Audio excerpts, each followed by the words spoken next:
Distant March, played by the United States Marine Pipe and the Drum Corps. Angriffsziel Antwerpen, man stelle sich vor.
So, meine Herren, das erste Etappenziel wäre dann erreicht.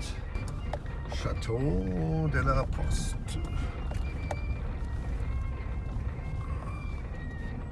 Das ist doch schon mal ganz verheißungsvoll, oder? Jawohl. So soll es sein.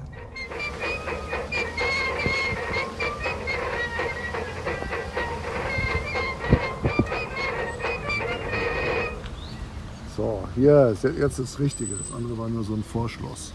Also hier wohnen wir jetzt.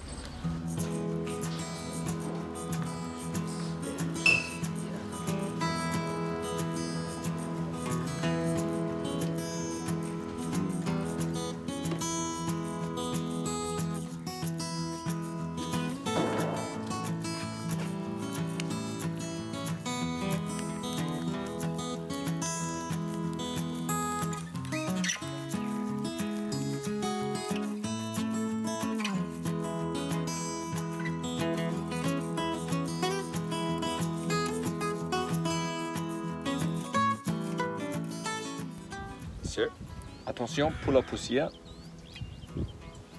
Envoyez. Envoyez. Envoyez.